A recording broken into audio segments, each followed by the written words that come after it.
Situasi di Selat Hormuz kembali tegang lantaran sejumlah kapal bersenjata Iran menghalangi kapal tanker berbendera Amerika Serikat pada Selasa 3 Februari.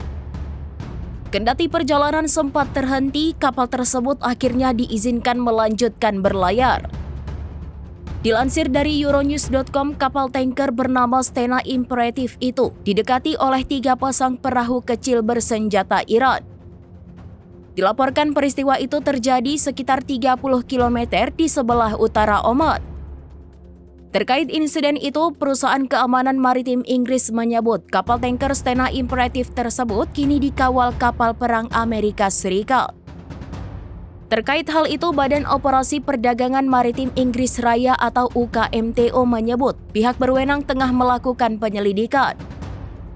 UKMTO sempat menjelaskan beberapa kapal bersenjata kecil mencoba menghubungi kapal tanker tersebut melalui radio VHF. Namun kapal tersebut mengabaikan permintaan untuk berhenti dan melanjutkan perjalanan sesuai rencana. Meski begitu, badan tersebut tak menyebutkan kewarganegaraan kapal-kapal yang terlibat dalam insiden tersebut. Sebelumnya, pejabat senior Angkatan Laut dari Garda Revolusi, Tentara Ideologis Republik Islam, memperingatkan Amerika Serikat. Ia menegaskan Iran bisa saja memblokir jalur tersebut jika Amerika Serikat melancarkan serangan. Sebagai informasi, Teheran dan Amerika Serikat bersih tegang dalam beberapa pekan terakhir ini. Ketegangan itu menyusul langkah Amerika Serikat mengerahkan kapal perangnya di Timur Tengah.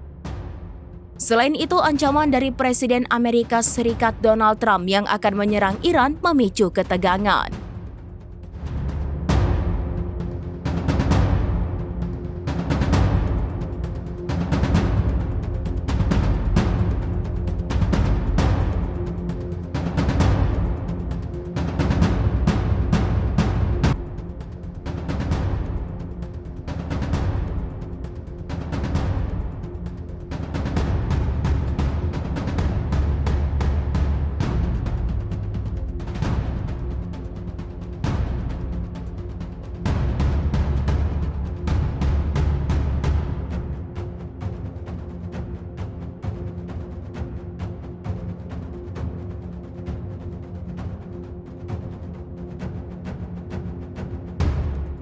Download Tribun X sekarang, menghadirkan lokal menjadi Indonesia.